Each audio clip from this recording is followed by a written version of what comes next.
What is up, everyone? It's that time again. You're listening to It's Been a Week. I'm your host, Ben McDonald, and this is your weekly dose of whatever the hell just happened.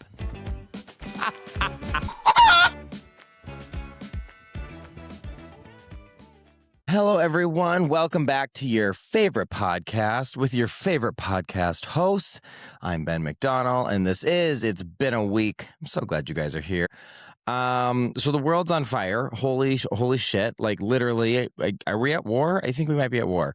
Wow. Yeah. Stressful. Just turn the news on, which I don't really watch the news because it stresses me out. But I see that the world is at war, and I think it's crazy. I can't imagine like the people that are stuck in Dubai or the Middle East and that are trying to get home, and they've shut down all the airways and the airports, and you know, people are dying, and that's awful. And it's, you know, I know there's so many sides to it, and I'm sure there's things that had to happen or didn't have to happen. I don't know, but it's not. It's you know, I don't want anyone to be suffering. So that. I mean, talk about it's been a week. It has literally been a week. I was in Miami this weekend. My friend Slim had a raging birthday party, which he does. You know, his saying is more is always better. And that is him. He's more. And it is just over the top, insanity, amazing, so fun. So we were in Miami. You know, when you're in South Beach, going to South Beach, it's kind of like Vegas. You know what I mean? Like you only need a couple days, a few days there, and you're shot. You know, the clubs go all night long. Some of our friends were getting home at 7, 8, 9 in the morning. Yes, you heard me correctly, 9 in the morning. And then you get up and do it again. And it's just like, it's so fun. It's so fun. And there's so much life, but it's, you know, after a few days, you're shot. So I'm glad to be home. Speaking of the airways and the airport shutting down in the Middle East, we actually this week have my friend Joe, who is a pilot for I think it might be one of the largest airlines in the world, but definitely I think the largest in America. So we're going to talk all things like, you know, flying and airplanes and what really goes on. And do we really have to put our phones in airplane mode? And, you know, just learn. I have a ton of friends out there that I know fear flying, and they are anxious flyers, and I know that stresses them out. So hopefully this episode can, you know, put a little bit of ease and a little bit of relaxation for your next flight. And, you know, we'll talk through it. We'll talk through it all. I do want to say thank you guys for, you know, staying on this journey with me. I love that you guys tune in every week. I love that you guys are continuing. I love the messages that I get and the DMs and, you know, all of it. I'm so glad you guys are here. I'm so glad you're continuing to listen. Don't forget we have merch in the merch store. I often forget to tell people that. It's at itsbeenaweek.com. You can see the merch store, and there's all sorts of fun stuff. And also, I have not asked this in a while, but I'm going to do it. Will you please leave me a review? It helps me out so much. All you have to do is, if you are listening on like Apple, you scroll down, and it's kind of hard to find. I don't know why they've made it so difficult to find, but it just says write a review. I think it's in like purple. You just click it. If you just leave me a quick review, I would hope for 5 stars. That really helps. If you're listening on Spotify or iHeart or Amazon or Audible or all the other things, please just leave a review. Come on. Please, it takes 2 seconds. It really helps. I would really appreciate it. But I won't continue to beg, I promise. So that gets annoying. So yeah, let's get into this episode.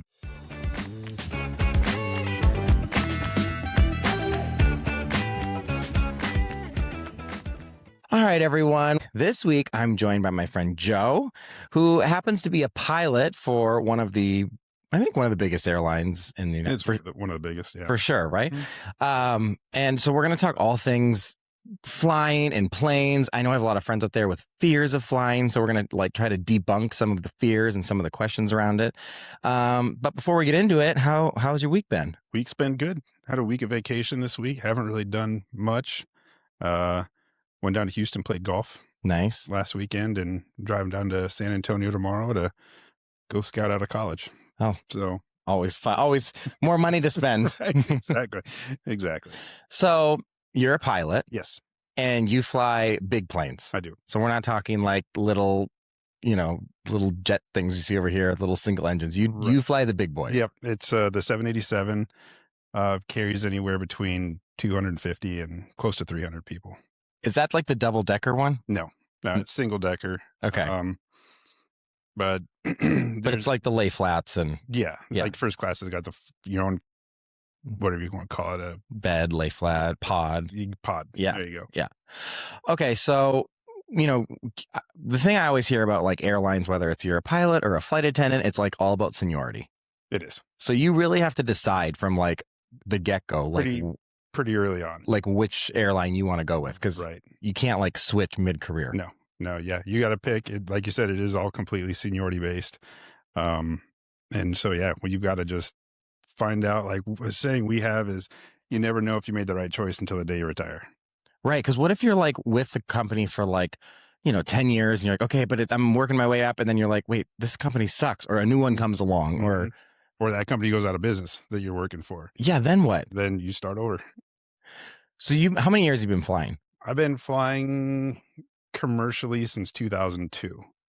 So if you were to be like, okay, I'm done with this airline, or they go out of business and you go to a new one, you would literally, even though you have all these years experience, even though you fly the biggest and best planes, you're on the bottom. You would start at the bottom. You're at the bottom of the list. Yeah.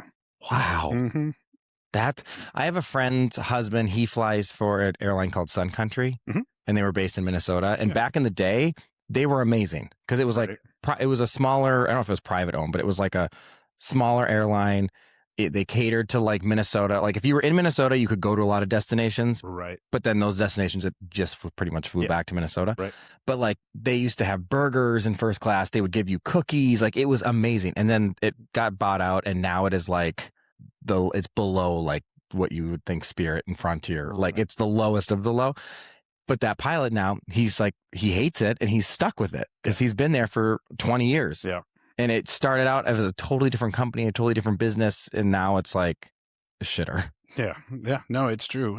The airline I was at before where I am now, kind of went down that road, and I was there 7 years.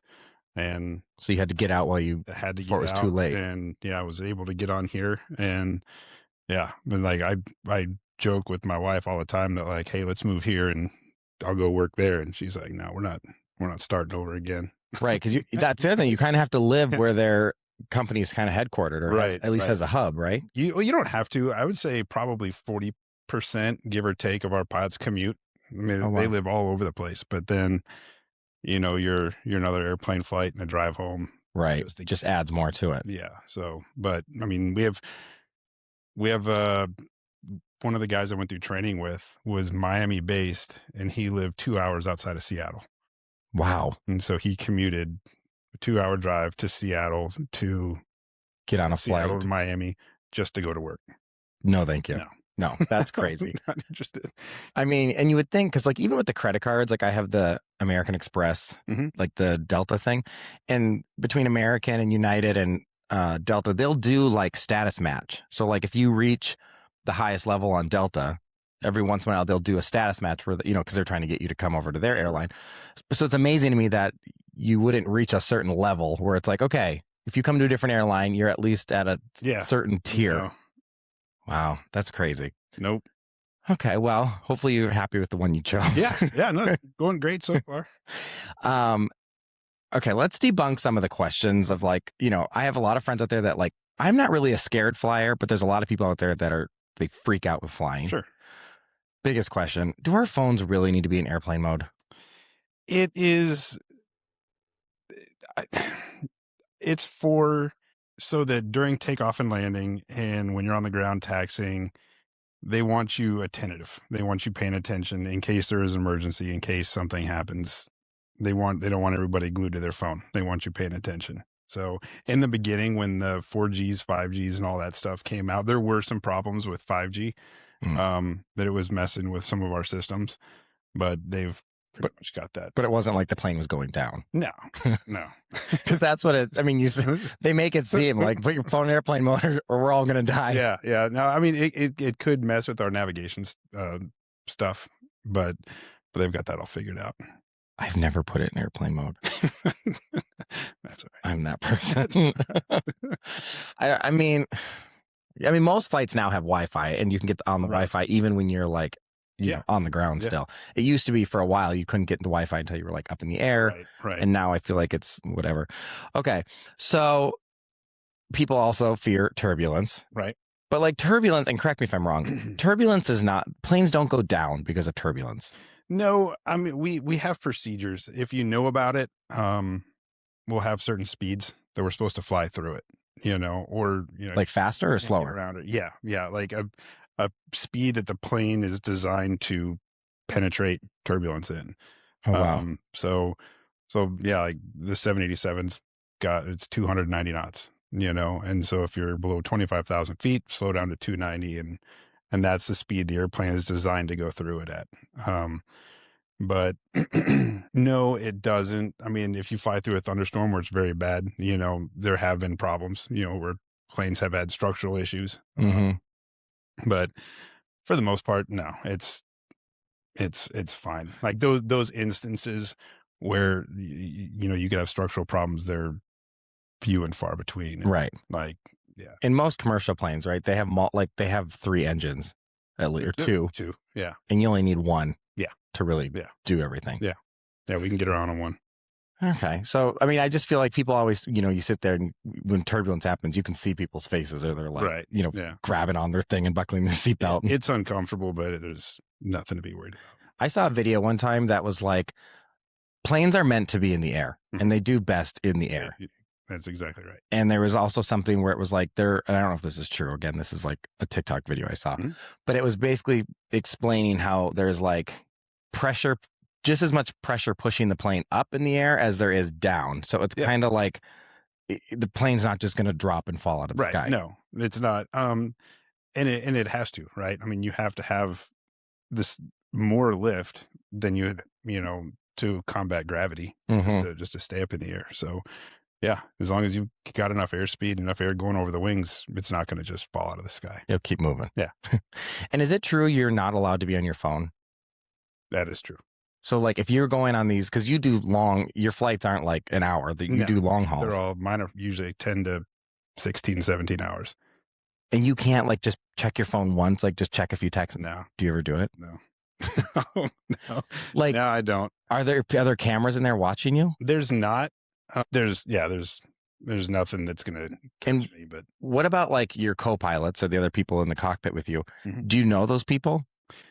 Sometimes I think we're pushing 16,000 pilots. And so, you're only qualified to fly one airplane at a time. Right. So it's not like I could go fly a 737 today and an Airbus tomorrow or whatever. Oh, really? I'm qualified on the 787 right now. And that's the only airplane I could fly. And so like in Dallas, we have, I don't know, maybe 300 co-pilots that are 787 qualified and maybe another 150 captains.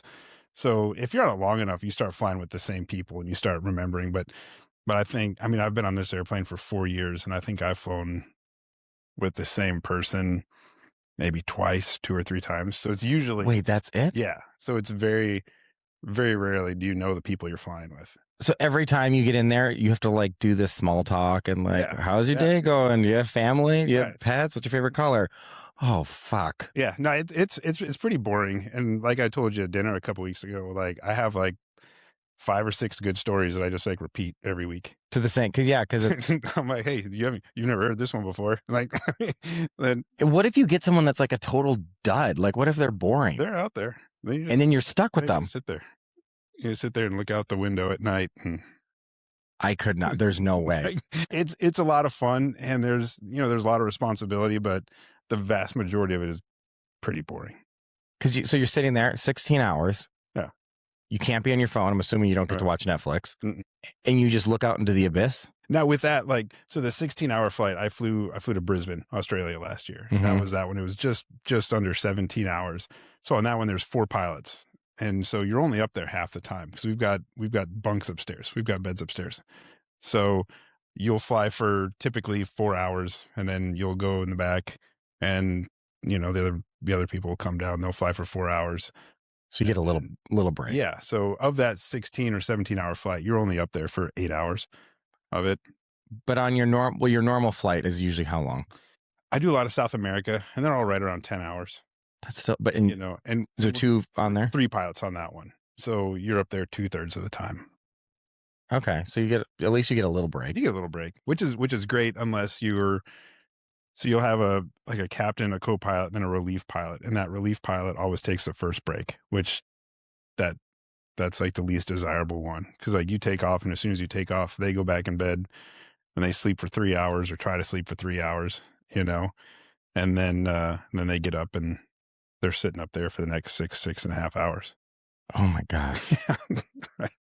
And like, what? Like the most important, I think, right, is takeoff and landing. Mhm. So then, for like those 8 hours when you're just like sitting there over like the ocean or whatever, like what do you do? Like, what is there? Is there things you have to be doing? Yeah, there's a lot of things. I mean, you're constantly checking the weather, because it is the middle of the night. You can't see thunderstorms, so you're always, watching the radar, checking that, finding better altitudes to fly if it is turbulent. Just trying to find a better, more comfortable way to get to where you're going. And then along the way, a lot of times, like if you're over the Amazon or you're going over the Atlantic, there's not a lot of options as far as if you do have a mechanical issue and you need to divert somewhere, Right. right now. So we're constantly updating where we're going to go. Like if there's an emergency, if we have to get this airplane on the ground right now, where are we going? And, that every 45 minutes to an hour, that could change. So That's you're stressful. finding like, okay, now we're going here. And then you check the weather for there and make sure the everything's functioning at the airport, That it can handle a plane Yeah, that big and all that. exactly. So that takes up majority of our time. Wow. This is but after you've been down, I fly to Brazil a lot right now. And, after you've been down there, 20 or 30 times, it's like it becomes routine. Mhm. It's like, okay, these are the 5 airports that we're going to look at on our way down there. So you mainly are doing kind of the same Mm-hmm. trek. And are you on the exact same plane every time, or No. just the same Just same type of plane? Yeah. Okay. Yeah. So, and it's not always, I don't know how it works. It's also kind of seniority based. Mm. A lot of the South American destinations are little less desirable per se than going to Europe or going to Asia. So like the more senior trips are typically Asia, Australia, those just because it's worth the most amount of time. So it might be worth, we're paid hourly. And so it might be worth, I don't know, 30 hours and you're doing it in 4 days Oh, right. versus South America, same 4-day trip and it's worth 20 hours. Gotcha. So, Because is it true you're only paid like touch up to touchdown? it's usually from the parking break, like from the time you release the parking brake to the time you set the parking brake. Wow. That's when we're paid. Yeah. And how do they know the exact time that happens? They know. They know everything. They know Computers and everything. They know everything. And so, okay, so you're sitting up there in the cockpit, you're Mhm. like hanging out with these people, and then like, do you ever meet people and you're like, wow, they're so fun, I'm going to be friends with them? Or does it? Yeah. So there are cool Quite a bit. people. Yeah, there's a lot of cool people. I'd say majority of my friends are like across the country or people I've flown with Other pilots over or- the years that, just kind of hit it off. I've got a group of guys that I go hunting with up in Colorado and a group of guys I go fishing with out in California, and they're all people I've flown with at previous airlines. Oh, wow. So Is it like driving a car? Like, could you get on a different plane and be like, oh, I know how to do this? Or are they like completely different? no, you figure it out. Like you could make it work if you Yeah, needed to. yeah, you could make it work if you had to. Like, why can you only be certified or licensed for one plane Because there's so much to know about And- each one? Yeah, and the procedures that you have to go through and knowing, just emergency procedures, all the limitations of the airplane, the systems of the airplane, how it operates, So can you only fly like a Boeing or an Airbus, or is it are they the same technically plane? Well, I mean, they are different, but they're just different manufacturers. So like we have Airbus 320 series, 321s, 319s, and 320s. And then Boeings, we have 737s and 787s and 777s. So, I've flown back before they retired it, before COVID. We had an MD-80, which I flew that one for 2 years. And then that was kind of the most junior airplane. Okay. And so I did that for 2 years and then switched to the Airbus. Well, every time you switch airplanes, it's about 6 weeks to 2 months of training Oh shit. just to get qualified on that next airplane. But did you have to start with like a 737 and work your way up? It no, it's whatever your seniority can hold. So again, seniority comes into it, To everything. So it's like in the beginning, like you might be flying the worst airplane out of the worst city, Right. and then as your seniority grows, you can, move on somewhere else. So I've been pretty fortunate. I've been Dallas based the whole time. Like flew a MD-80, which is like 1970s technology. It's Mhm. pretty Oh, wow. rudimentary. And then went to the Airbus. Um, and then went and flew the 757. What's the biggest Which is one? Boeing. 777 is the biggest airplane that we have. And Okay. then the largest airplane flying is a Airbus A380. That's the double decker. That's double decker the entire length. Oh, wow. I think there's only a couple carriers in the world that are still flying those. Holy shit. But they hold like almost 500 people or something crazy. No, thank you. Yeah. So the 777, like, do you want to fly that, or are you happy with No, I'm good? happy. You're good at this I mean, one. it's like what it comes down to for us is seniority and pay scale. So the bigger airplanes have a higher pay scale, so Mhm. we're paid more, and that's why they're more senior. So, but the 7-8 and the triple they're both on the same pay scale. So it doesn't really matter. The reason people pick where, which airplane you're going to go on is basically where they fly. Right. So, but that constantly changes too, because a company can say, well, the 777 has more seats. Europe has higher demand in the summertime, so we'll put the 777 flying to Europe in the summer, but then we might have it in the winter or vice versa. Right. So it's all fluid. It's constantly changing. I've actually flown with some of those big planes from Dallas to LA, Mhm. which was weird, but it must be that they need the plane Yeah, a lot there of times they either need the airplane there to go somewhere or else. there's enough demand that like, hey, we can Fill it up. a 300-seat airplane going to LA. Because it was crazy. It was like it's like a 2-hour flight in that big plane, and it was like I had to lay flat in a seat, and I was like, This is awesome. usually getting this one going to Europe, but this is great. Right. So now when you fly, like as a passenger, Mhm. do you get bored, or are you like, okay, come on, like I could do this better, or does it get like, Yeah, is it hard to just sit there and be a passenger, knowing like, not really. No. Like, I've been doing it for 25 years now, so it's just get in and spent a lot of time in the air? yeah. So, What's like this? Have you ever had any like scary moments where you were like, oh shit? there's been a couple. I think like the precursor to that, like you're trained so well, and we go through so much training that when you do have a situation to deal with, like you just kind of roll with it. Like it's Yeah. more of like, oh, hey, we have something to do now out of, rather than just sitting here looking out the window. Like I've had engine failures and hydraulic problems and, this and that. I mean, and through the course of 25 years, I've had 3 engine failures. And do you tell passengers that, or does that? Yeah, they know. They do. but it, I've had 3, but at the same time, I fly with people who've been doing this for 30 years that have never had one. Right. So like to have 3 in a career is a lot, Yeah. but the last one was, I think it was 2020-ish. And, we were flying a 757 from Dallas to Miami. And we got over just southeast of New Orleans and had to shut the engine down. We were like, okay, like time to go, like step into action. And What do you mean shut it down? like, well, we had, like just one of the parameters was way out of sync. And so we had to do like precautionary shutdown of the engine. And again, when we're in the simulator training, 2/3 of the time we're flying around on one engine. Mm. I mean, we train it a lot. And Yeah. so, Does it change the way you have to fly having one engine? not really. No. Not really. It just changes the way you got to land a little bit. When you go down to one engine, is it like, okay, just get to where we're going, or is it we got to land at the nearest airport? They want you to land at the nearest airport that has, like the fire rescue stuff, and obviously an airport that has all the facilities to deal with an airplane our size. But it, technically it's an emergency, but the reality of it is it's really not. Right. It's Because we see movies and all the stuff. Yeah. Movies make you make you panic, I think, a lot more. That one on the 7.5, I was kind of, you break up the duties between the two pilots. So there's one pilot's flying, and we call it like pilot flying, the pilot not flying. Mm-hmm. And so the pilot flying, like your sole job is to fly the airplane.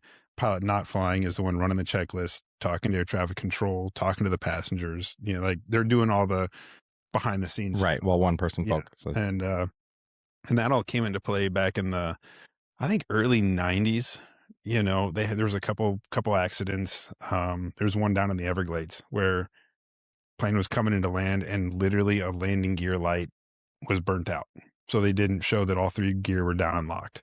And all three pilots in the cockpit were so fixated on that light, and they flew into the Everglades. They flew a perfectly good airplane into the ground. So what came out of that was kind of the designation of duties. So like split up the jobs. Yeah. So like my job at that point, like we'll say if we have a master warning or a master caution, whoever's designated to fly that leg, first thing you say is my aircraft. And like that way, it's like everybody knows my sole job now is to fly the airplane. And that's when you actually go to fly it? You still leave the autopilot on. Oh, you still do.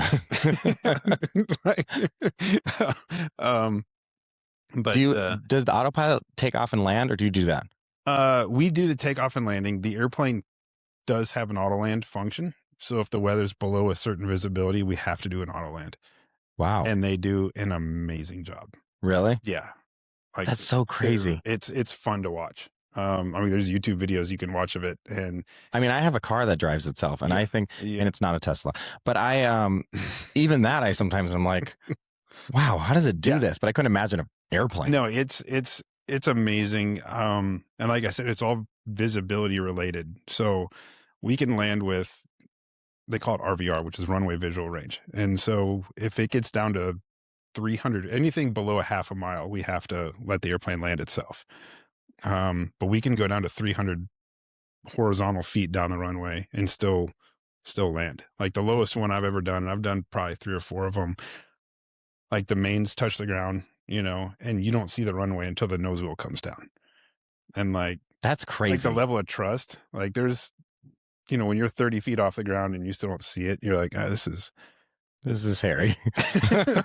but there's so many, parameters, and the parameters are so tight, and there's so many redundancies that, again, the captain always has to land those, if you will. So like my job is you're staring at the instruments, and if anything goes astray, you just go around and you get out of there and go somewhere else. Have you ever had to like land and then go, just kidding, and go back up?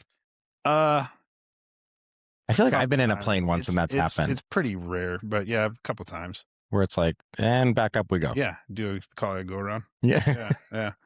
So I've had a couple. Again, that's something we train so much that no, I've been in a flight where we were landing and it was like going down, and then it was like, and just kidding, we're going back up. We're not done yet. Yeah. I've had a few, like I was in one, I was flying home, it was an ice storm. Right. And for some reason we couldn't land at Minneapolis. So then we had to land in like Rochester at some smaller airport. Right. And we got off, and then they like brought us all pizzas. We were like stranded in the middle of this airport. So that was interesting.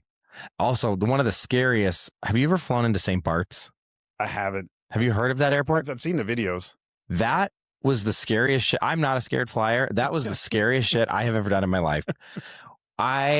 So we flew into St. Martin, and then you get on these little like planes where they literally, you have to get on a scale, and they weigh you. Oh, and then they have they weigh your luggage, and you have to sit where they tell you to sit. There's like holes in the plane. Like it's not sealed.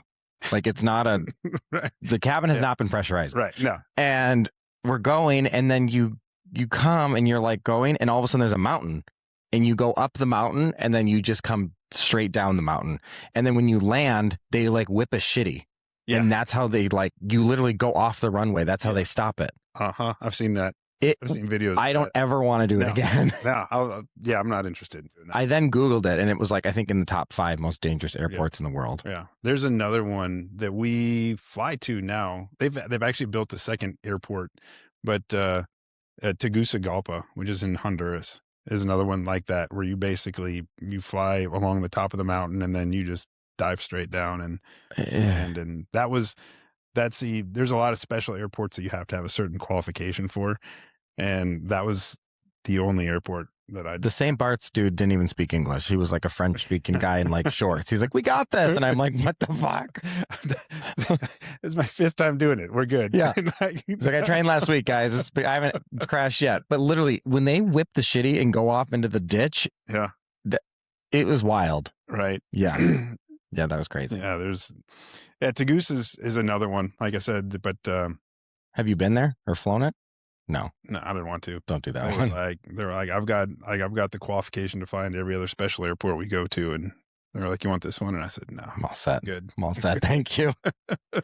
I mean, like I said, I don't really have fear of flying, but I always think, what happens if the wheels don't come down? There's backups. Like I said, there's redundancies to everything. So, how majority of the systems work is it takes pressure to hold them up. So if for something happens and the gear doesn't come down, you can just basically bypass that system and then they just gravity drop. Oh, so there you go. So, I always wondered about that. What about like we practice that too? We practice all this stuff. What about like crazy passengers? Have you ever had any story? Do you have like crazy people that come on? I've been pretty fortunate in that regard. Like I really haven't tend to like deal with anyone. No. Because you see, I mean, again, this is TikTok, but you see people like going like, crazy, or they have to get pulled off by like TSA, or we've had people taken off before, but I mean, ever since 9/11, I mean, the first thing we do is lock that door, and like that door doesn't open again. So the cockpit door, that is. So yeah. So I don't really. You wouldn't even know if there's drama really happening. Yeah, because I feel like after 9/11, everything changed. Yeah, big time. Like, did the door used to be unlocked? Yeah.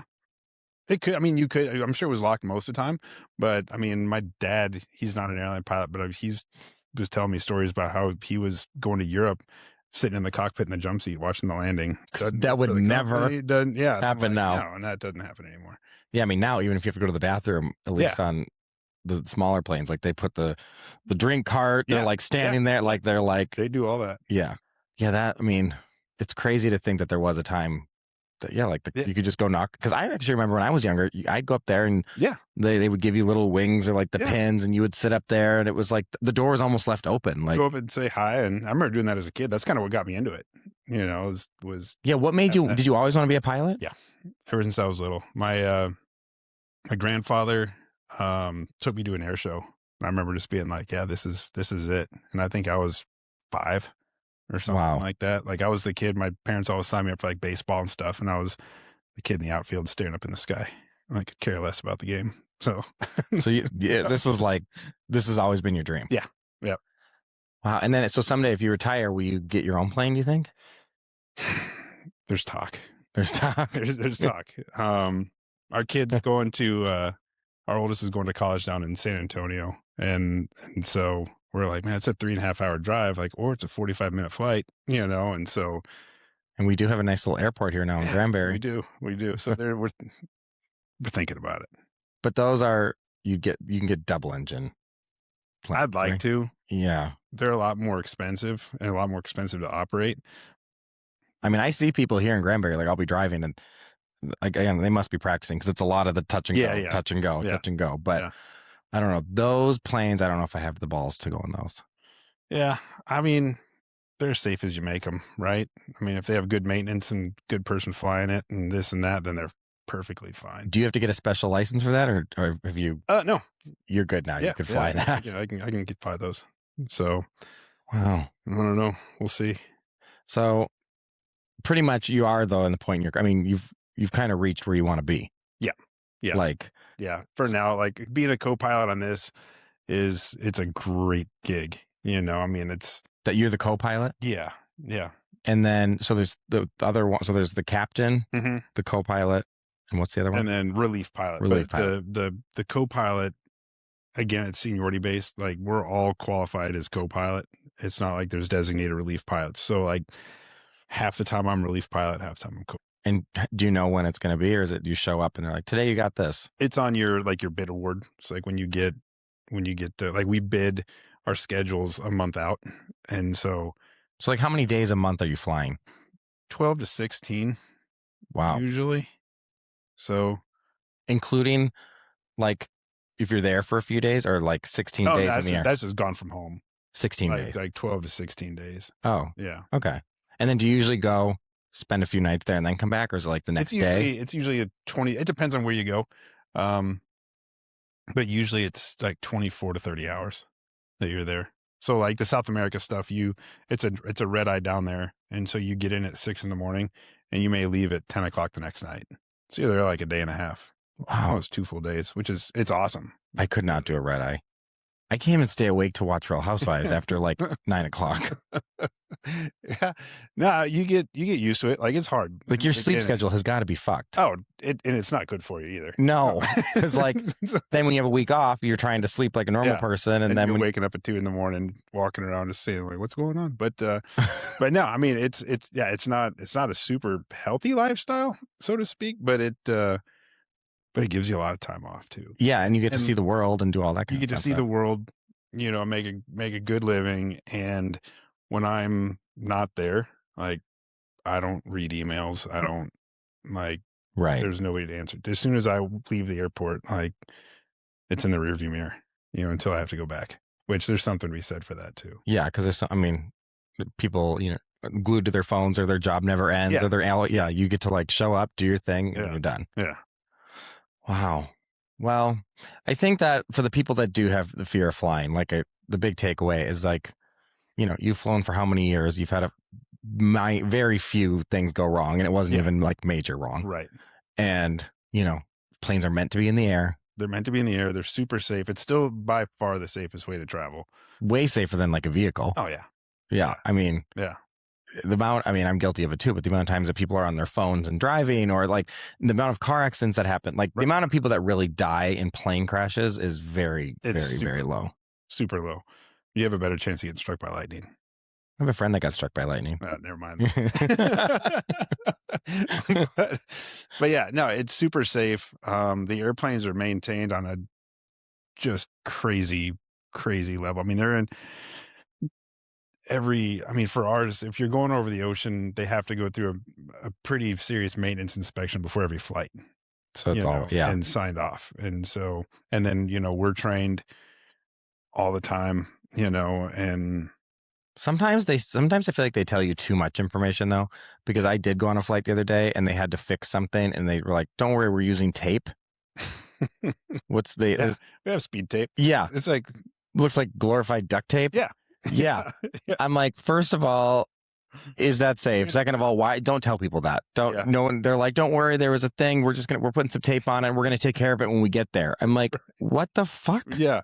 But I mean, at the same time, like to like reiterate that high standard, like if we notice, like before every flight, we have to walk around, like do a walk around of the airplane, right? Mm-hmm. Like an exterior inspection. And we have, you do as the captain and pilots. Yeah. So like we'll do it. A mechanic does it. And the ground person does it every flight. So there's 3 different people that are looking at everything on the airplane. And if you see anything wrong, like paint chipped, like you write it up, you put it in the book, and like the fix might be cover it with tape, but don't tell people that. Don't tell them about the tape. Yeah. At least come up with a better name. Like we're using our specialized super, but I mean, it's tin repair or something. Don't be like, yep, got some Gorilla tape. But I mean, it's the equivalent to putting tape over a nick in your paint in your car. Right. I mean, it just sounds more. Yeah. It's not big. It's not like they're taping the wing together. No, can't do that. I had a crazy story one time that was, I think I may have told the story in the podcast, but I used to travel with my dogs and I would bring them on the plane. Right. And I was sitting, I was sitting at the first, what is it? The bulkhead? What is it called? Seat 1A and B. Yeah. I'm sitting there. My dog had a seat. I had 2 dogs. One had a seat and one was on the floor.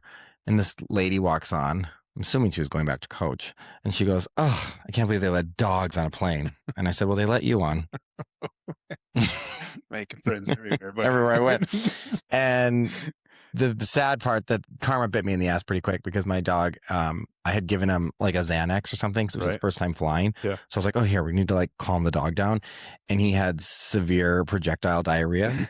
up the wall of the plane, Oh, no. which, as you know, has Yeah. recycled air. Uh-huh. So the smell was so bad that you would hear it as the smell was like making its way towards the back, because you just hear people go, oh my God, and it just kind of like kept going to the back. And I was like, oh my God. Nowhere to go. And this gay little flight attendant, he had like a little like Febreze type thing, and he's just walking down the aisles going, ch, ch, ch, and I was like, oh, when that plane landed, which first of all, I was like, what if they're going to do like an emergency landing? I'm going to be on the do not fly list. Like, this is crazy. Okay, the news. You've never seen me get off a plane so fast. When that thing landed, I bolted. I was like, I will never see these people again. Yeah. Oh, man. Yeah. Whoops. And this was when I'm like, claim they were both service dogs, which they're not. Right. But I was like, also 2 service dogs. The person at the desk was like, I'm like, it's a HIPAA violation. You can't ask me my disability.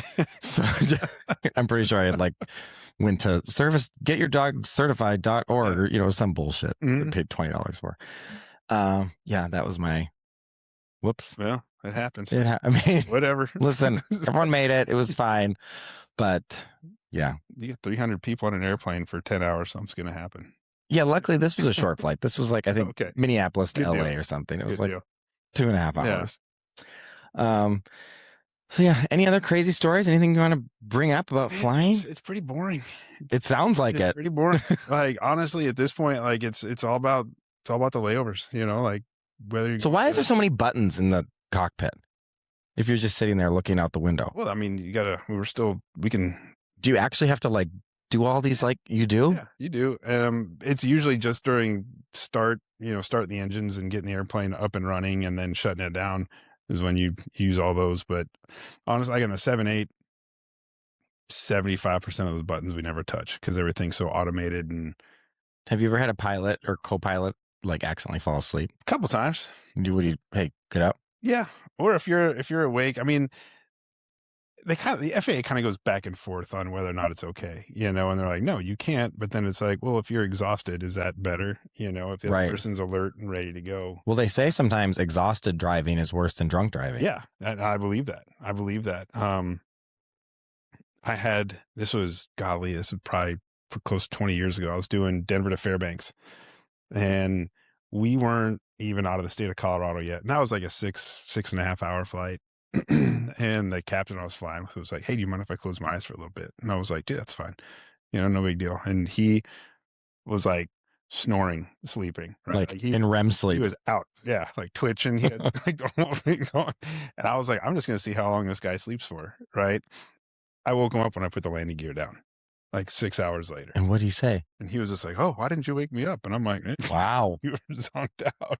That's crazy. So coming back the next night, we take off and he's like, you mind if I again close my eyes? And I was like, you had a great night's sleep last night. Like, no, you can stay awake for this one. So he asked for another one? Yeah. Okay, now you're getting greedy. Yeah, now you're getting greedy. So you usually have the same, if it's a round trip, you have the same crew? Yeah, usually. So then at least you can give your 5 stories you can recycle. Yeah, you just recycle the 5 stories again, and I'm a little bit better by that point. But my ADD, I'd be like, you want to play I Spy? Like, I spy a cloud. Like, I don't like. What would you do? I guess it's dark. You can't even see the cloud. You can't see the cloud. What about birds? Are there birds up there? Not too high. Not that high. Wow. You know what? That's probably one of my crazier stories. Was I did hit the first airline I worked for. I was co-pilot, captain, and then I was one of their like check airman and instructor pilots, and we would do probably half of the flight training in the actual airplane. So we'd go to, we call them an outstation. We'd go to, I don't know, somewhere in Kansas or wherever the plane was going to be for the overnight. Yeah. And then as soon as the plane came in, I'd have 4 students and they'd all climb in and we would just go fly like 2 hours with one guy. He'd get out, next guy come up there, and we do the same thing. And so you do that every night for 5 or 6 nights. And I was flying, it was January. We were in the clouds at like 4,000 feet and I hit 2 geese. Ooh. Yeah.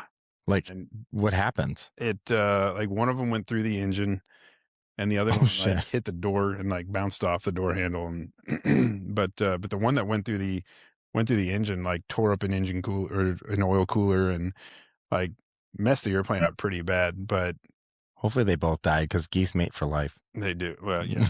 Yeah, they did. They did. They both were out. it was it was pretty ugly. But I mean, it's 4 a.m. You're flying around in the clouds, and like I saw just like 2 flashes, and it was like bam, bam, and you're like, holy, Oh shit. like what the hell is that? But So then what, do you land then? yeah, we landed, and the poor guy was sitting next to me was brand new, and Well, got to break them in somehow. yeah, exactly. Wow. But All right. yeah, Well, thanks for all that information Yeah, on you bet. flights. I think it's time to do our breaking point.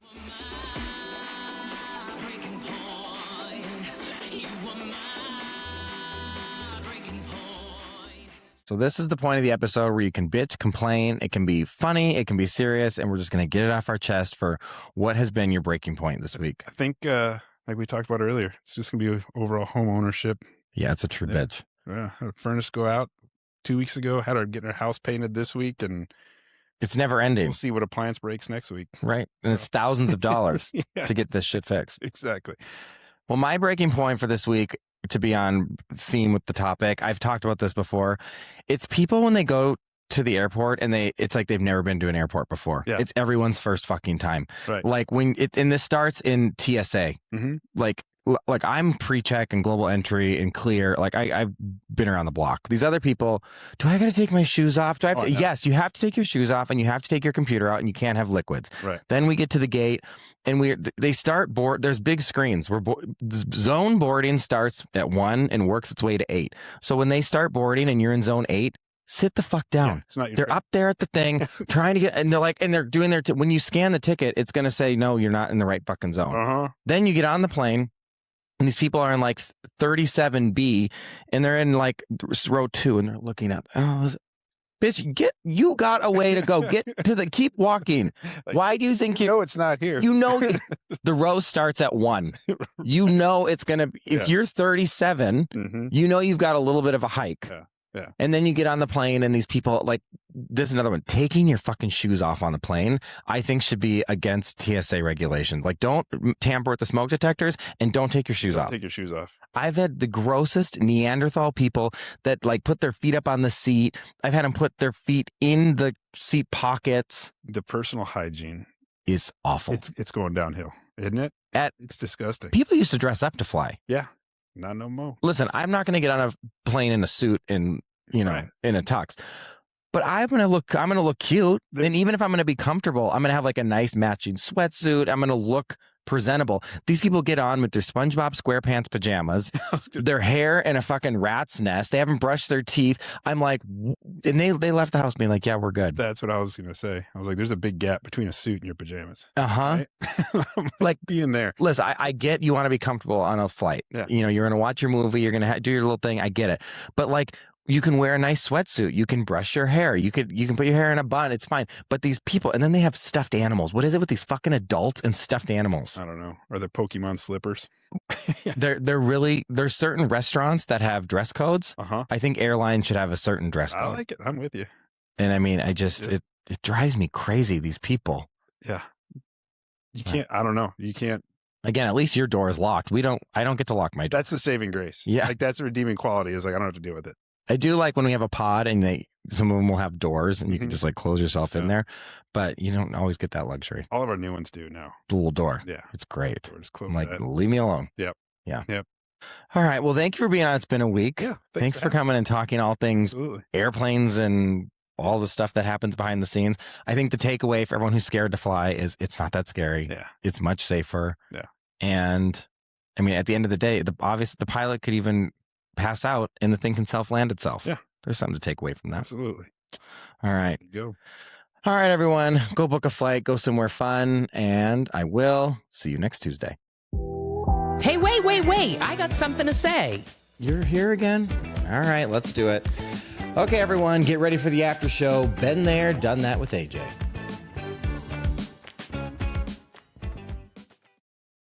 Hello, AJ. Hello. Welcome back. Welcome back. Do you get scared flying? Not really. I mean, I've flown so much. I mean, sometimes during takeoff, I'm like, what is that noise? Mhm. What is that? What was that? But in general, no, because I'm always like, you know what? There's so many planes that fly every day. And also, if that's my way to go, it's how I'm going to go. Yeah. Yeah. Do you have like a ritual or anything that you do? Like, No, I mean, I get a cocktail. Yeah, that's true. Years ago, I used to read the pamphlet, like the safety pamphlet, every time. It was like a thing I had to do before we took off. It's like the same on every flight. But it isn't. They're all different. Like every plane is different, but it's the same idea and concept. But like it was more of the action of like. Your nearest exit may be behind you. True. But it was like I had to do that. I grew out of it. But I was flying a lot when I was young. Mhm. And I think it helped me to manage like the emotion, like the whole emotion. Like you can't control the plane, which is why people are like, oh my God, the turbulence, which by the way, learning about the one engine thing and all that, I found really interesting. I didn't know I did know that, and like a plane can go on one engine. Yeah, and I love that. I mean, clearly I knew that planes were meant to go through the turbulence and stuff, but like it's still hard because you're just at the mercy of. Well, I watched this video on TikTok. Like I said, it was like it shows how much there's the same amount of pressure pushing you up and down. So it's almost like it said you were like going through peanut butter. You were flying. Yeah. So it's not like the plane is just gonna like go through turbulence and like crash down. Right. Yeah, and I heard him say that, but I think like for people, like it's yes, but also it's our emotions, you know, and I think people have to like really manage them because like there are times where the plane feels like it's going to fall out of the sky. Well, and most of the time you don't survive crashes. Well, they also do say it's safer to fly than like than to drive or whatever. Yeah. But one time I was on a flight going into New York and the plane was literally like going like sideways in the turbulence, and that was kind of scary. I've definitely had some scary, I mean, the amount we fly, it's going to happen, but I've definitely had, like, I've flown through some insane storms, and it's like you're in the middle of lightning, or the plane is like, I've had the plane lose power. Yeah. Like the whole inside goes, and Yeah. like everything goes dark, and then it just comes back on. So like, I've had scary things where you're like, oh fuck, but. When I was a kid once, my parents and I were flying home and we were flying into New Hampshire. So you had to like take a smaller plane to New Hampshire. Mm-hmm. And I remember there was like water dripping in because of like something with like the air system or whatever. And they were like going around and dabbing it. And I was like, this is not okay. Like condensation. Yeah. It was like too much. It is scary, I think, because it's like it's completely out of your control. You have put all your trust into this pilot, into the engineer, into the mechanics, and everyone else. Because once you're up there, there's nothing you can do. Yeah, and I think people being able to manage that is really important. Like you just have to be able to understand that, like, it is what it is, and like. But that's why I used to read that pamphlet. It helped me.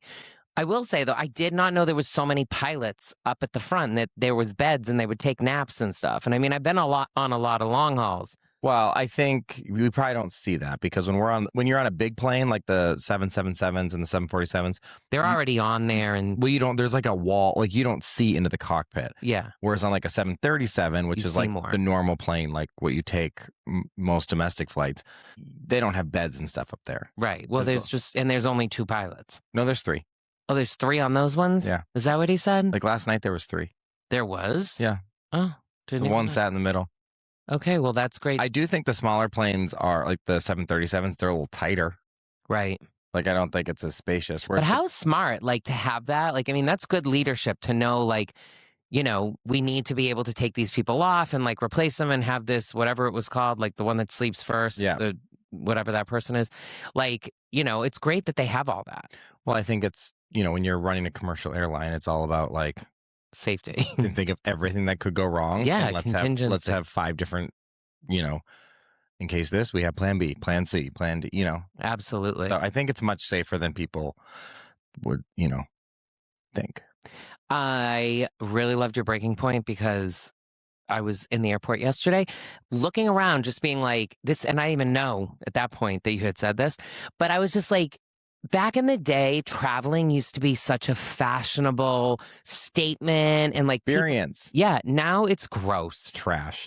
Look, I'm not saying you have to dress up in a fucking ball gown and a suit, but like look nice, look presentable. Like that girl last night was in barefoot with her black feet, just like, I'm like, have you been like running around the blacktop and outside and now you're just walking around the airport barefoot? Well, I heard that Tampa Airport already previously put something out that you're not allowed to wear Crocs. And then just this past weekend when we were traveling, I read that they've now said you can't wear pajamas. Great. Yeah, they like put out a statement. They're like, we're done with it. Yeah. I mean, I don't know how real that is. What are they going to do? But Like, you can't fly. Go change. We have a gift It's shop. just kind of gotten, it's, you know what it is? People can do what they want. They can be who they want, fine. But there is something about the public space of it. Like, there's something about, like, Just look presentable. well, yeah, but I think, yes. Okay, fine. Yep. Like, be presentable. You're in a public space. We all have to share the plane. We have to, you sit in a seat that someone else has to sit in. Like, there's all these things. Like, you're not gross. Well, yeah, I think that it used to be a glamorous experience because not everyone could do it. Right. Now, like, you can fly on some of these airlines for $39. Literally. Yeah, I was amazed. Even I was actually joking this weekend talking about how there's Frontier has this thing you pay $350 and fly whenever you want. You have to like book the flight within 24 hours before, and if it's international, I think it's 14 days, but like it costs a penny and you just like get on the plane. I mean, I'm sure like there's some major stipulations around For that. sure. Like there was people getting kicked off the flight last night, right? Like they didn't have enough seats or something. Which was weird because like everyone had a ticket. They got on the plane and then they came on and like, just kidding, you don't have a seat. That was so weird. Because there was like multiple people they're like, no, I'm whatever B. No, I'm 34B, whatever. And they were like, oh, we have to redo this and you have to get off. Yeah. And then the guy's like, what about my checked bags? They're like, we can't get those off. It was interesting though, like now that we've flown JSX a few times, the experience, like when we're talking about experience, it's different. Like I think people are purchasing that flight at a certain price point and just understanding what it is. And so they show up a certain way. It'll be interesting to see the more that we do that, if that stays that way or if there's, but like in regular airports, it's filth. It's really not cute. No. JSX is the way to go. Yeah. Love it. Yep. So where are we off to next? We have so many more adventures. We're going to, everyone, we're flying to Missouri because AJ is going to be singing the national anthem. Yes. Will that be broadcasted on television? I think it will. So, and this is what's wild. Whitney Houston sang the national anthem 10 days into the Gulf War. And now you're singing it 10 days into the Iranian like 7 war. days into, well, I don't know if there's a name for this war yet. Well, whatever it is. We're definitely in a war. And I'm going to have my, like, another Whitney Houston moment. And it's just, I've read that today. I don't know how I came across that. But I was like, oh, this is my another Whitney Houston moment. There you go. Meant to be. And then we're going to Nashville. Yeah, I have to go to Nashville for work. And then you're going to come meet me. And then we're going to LA. Oh, yes. And then we might go to, I don't think Palm Beach? Yeah, I don't think I can say what else we might go to. Oh, yeah. No, because we can't go to Palm Beach now because of that work thing. Yeah. So scratch that from the permanent record until announcements are made. But let's go watch some TV and let's go to bed. I'm going to take a nap. Me too. My body is exhausted. We had a crazy weekend in Miami. Happy birthday to Slim. And our bodies are dead. So for everyone else, I'll see you next Tuesday.